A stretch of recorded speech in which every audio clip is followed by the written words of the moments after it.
Jason Aaron, Jim Tao, and Guru spin a tale of the last son of Wakanda as T'Challa pledges his entire life to the effort in stopping King Killmonger from killing any more Black Panthers from the multiverse.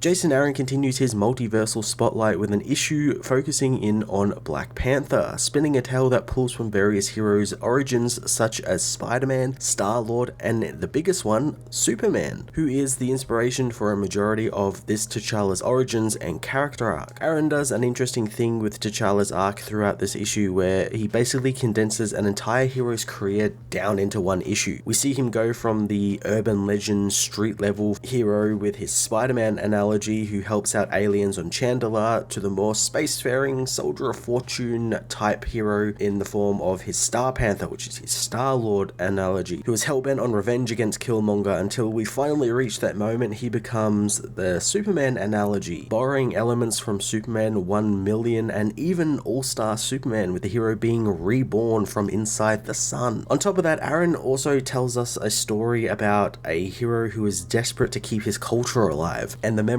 of the people of his world alive. It's quite an interesting take on the Black Panther mythos, which is very much about keeping your culture alive and remembering those who came before you and even those who come after you. So I like that Aaron was able to work that into this story with all of these other inspirations taking shape around that. Jim Tao and Guru help tell T'Challa's multiversal origin with a great contrast between the dark abyss of space and the bright purples of T'Challa's vibranium costume and fiery red of Killmonger's costume. Speaking of costumes, the artist delivers 3 new costumes for the heroes, each one invoking either Spider-Man, Star-Lord, and of course Superman, imparting design elements from each of those heroes into each costume really well, while also making it unique and wholly its own. Avengers Forever issue 6 was a fantastic combination of various heroes' origins packed into a story about vengeance and keeping one's culture alive, combining into a story that helps set this particular Black Panther apart from others. I'm going to give this issue a 9 out of 10.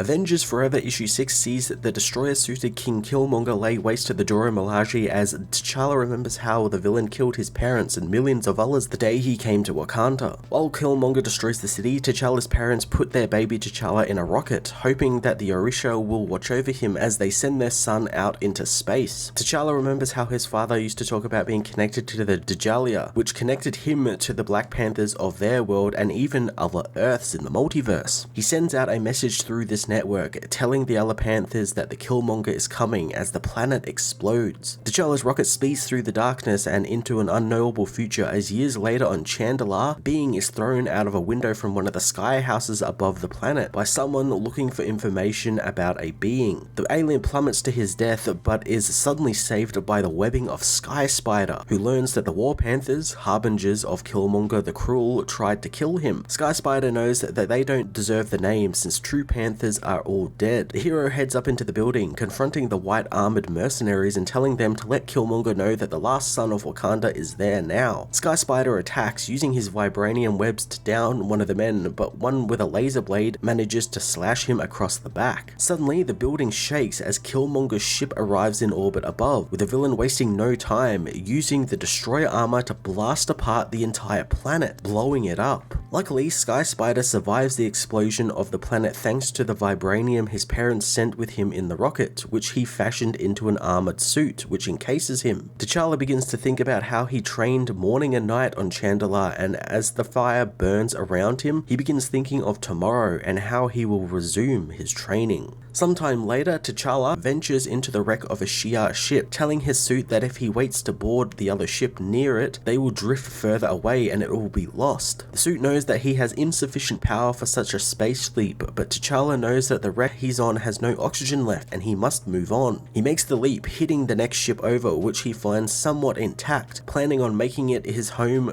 amongst the dead for the next few weeks, as he follows Killmonger's trail of destruction through the universe. Amongst the wreckage, he discovers a living war panther who laments about how his god abandoned them all. He pleads with T'Challa not to leave him there, and the hero agrees he won't, pulling the man into space where he suffocates. Soon T'Challa confronts Killmonger's ship, his suit confirming that the villain is indeed on board and his systems are performing at acceptable levels. T'Challa refuses to squander his opportunity, blasting off as the Dora Milaje AI in his suit knows that if he fails, it fails as well, so it wants the prince to know that he is ready and it's time to unleash the Vibranium Man. T'Challa smashes into the ship, confronting Killmonger, who is happy to see the hero is alive, hoping that he was still alive since he wishes to see what the child has made himself into. The Vibranium Man attacks, but Killmonger finds his armor quite crude, like it was built in a junkyard. T'Challa says that it was built in the grave Killmonger left in his wake, filled with the bodies of billions. The villain grabs him, opening his mask to hit T'Challa with his destroyer beam, but Vibranium Man's armor holds out, letting T'Challa escape the villain's grip, telling him that his suit flows with the blood and spirit of all of Wakanda. Killmonger conjures up a battle axe, telling T'Challa that the armor and weapon was forged by gods, who later died on his axe. He smashes T'Challa with the axe, which cuts into the vibranium, smashing off part of his mask, but T'Challa holds it back. Killmonger tells him that Wakanda will be nevermore, flinging the hero and the axe out into the side of the ship and into a nearby sun. 3 days later, Ghost Rider, Deathlock, and Ant-Man arrive in the universe, following the signal they were sent, but finding that there is only a star. Deathlock thinks that the being they are after is in the star, meaning that he is long dead, but Tony tells him the trail of T'Challa's energy leads them right there, and it's still active. Ghost Rider speeds directly into the star, using his hell chains to drag a mass of solid vibranium out of the star. Tony doesn't know what the force of the star did to the being in the cocoon, as the cocoon of vibranium is smashed open by the now superpowered T'Challa, who knows nothing he did will ever be enough to defeat Killmonger, but now he has the power of the white-hot heavens coursing through his veins, wanting to be called the Star Panther, the last Wakandan and man who will kill the Killmonger.